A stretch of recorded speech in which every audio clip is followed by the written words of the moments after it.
नमस्ते।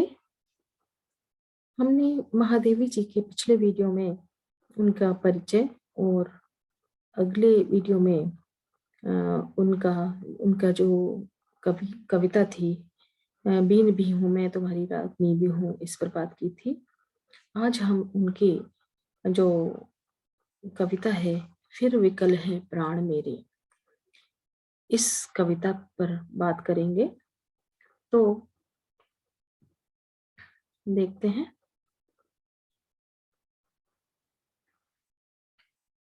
यह उनकी जो कविता है, इसमें परम पिता परमेश्वर से मिलन की महादेवी जी ने अपनी जो जिज्ञासा है उसको व्यक्त किया है। तो चलते हैं। फिर विकल है प्राण मेरे, तोड़ दो यह क्षितिज में भी देख लो उस ओर क्या है। जा रहे जिस पंथ से युग कल्प उसका छोर क्या है। क्यों मुझे प्राचीर बन आज मेरे श्वास घेरे। सिंधु की निस्सीम पर लघु लहर का लास कैसा। दीप लघु सिर पर धरे आलोक का आकाश कैसा। दे रही मेरी चिरंतनता क्षणों के साथ फेरे। बिंब ग्राहकता कणों को शलभ को चिर साधना दी। पुलक से नभधरा को कल्पना में वेदना दी। मत कहो हे विश्व के झूठे, है अतुल वरदान तेरे। नभ डुबा पाया न अपनी बाढ़ में भी क्षुद्र तारे। ढूंढने करुणा मृदुल घन चीर कर तूफान हारे। तम अंत में तम में बुझे क्यों आदि के अरमान मेरे। तो चलते हैं। फिर विकल हैं प्राण मेरे।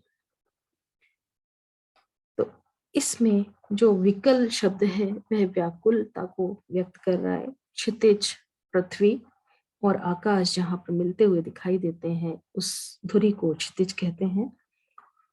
उस ओर यानी क्षितिज के अगली ओर, दूसरी ओर पथ कहते हैं मार्ग को, पंथ। युग, कल्प,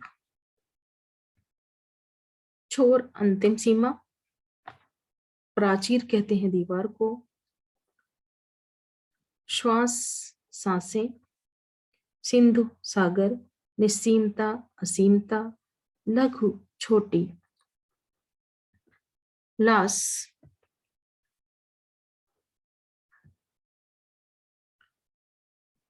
कहते हैं मनोहर नृत्य। लघु सिर, छोटे सिर पर। आलोक प्रकाश, आकाश कहते हैं असीमता का प्रतीक आकाश को बताया गया है। और चिरंतनता कहते हैं सदा रहने वाले भाव को। तो चलते हैं। ये पंक्तियां छायावादी कवित्री महादेवी वर्मा द्वारा रचित फिर विकल हैं प्राण मेरे से ली गई हैं। और यह कविता उनके काव्य संकलन परिक्रमा से संकलित है। प्रसंग की दृष्टि से यदि देखें तो रहस्यवादी छायावादी कवियों की एक प्रमुख प्रवृत्ति है। निर्गुण ब्रह्म को भावना का विषय बनाकर उस अज्ञात सत्ता के प्रति जब जिज्ञासा भाव की अभिव्यक्ति की जाती है तो वहां रहस्यवादी प्रवृत्ति दिखाई देती है। इस गीत में महादेवी जी ने उस अज्ञात सत्ता के विषय में जानने की इच्छा व्यक्त की है।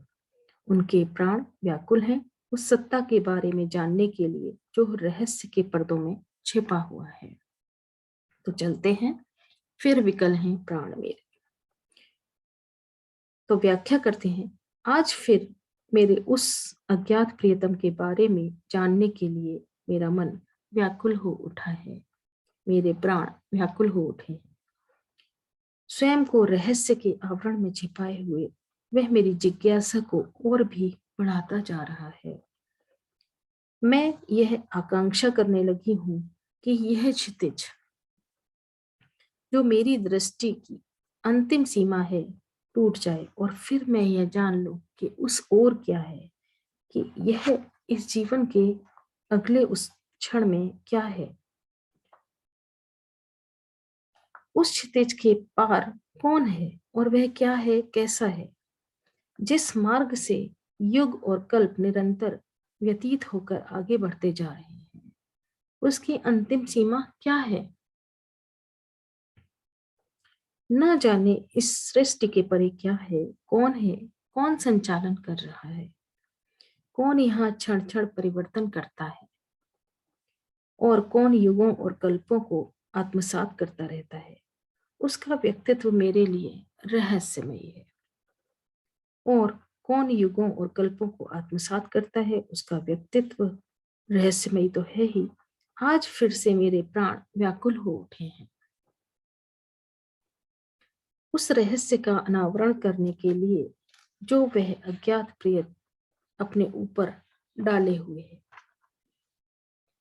मुझे ऐसा प्रतीत होने लगा है कि मेरी सांसें उस दीवार की भांति हैं, प्राचीर की भांति हैं, जो मुझे घेरे हुए हैं और उस प्रिय से मिलने नहीं दे रही। मेरे और उस प्रिय के बीच में सांसों का यह अभेद्य प्राचीर खड़ी है। जब तक यह प्राचीर नहीं टूटती, अर्थात मैं जब तक जिंदा हूं, तब तक उससे मिलना संभव नहीं। जब तक मेरी श्वास चल रही है, तब तक यह सब संभव नहीं है। भाव यह है कि सांस रूपी प्राचीर के ढह जाने पर मृत्यु के उपरांत ही संभवतः मैं अपने उस रहस्यमयी प्रिय से मिल पाऊंगी, उसे जान पाऊंगी। जीवित रहते हुए तो यह मिलना असंभव है। मैं जानती हूं कि मैं अत्यंत तुच्छ प्राणी हूं।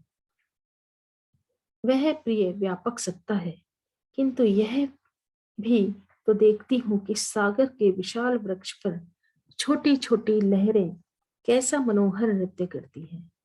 दीपक उस छोटी सी ज्योति में प्रकाश की आकाश जैसी असीमता धारण किए रहता है। ठीक इसी तरह मैं हूं। मैं जानती हूं कि जीवन क्रम चिरंतन है, शाश्वत है।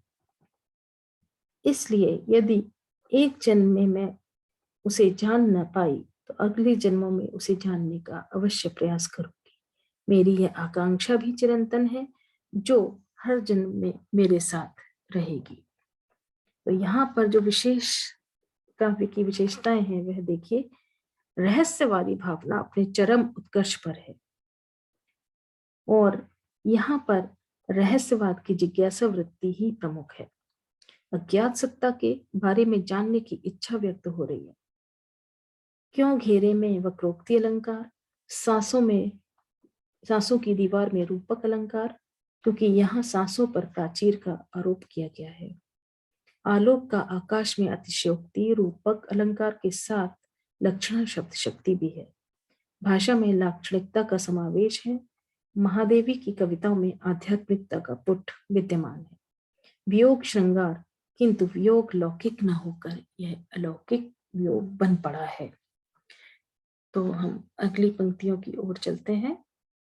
बहुत ही सुंदर पद है ये।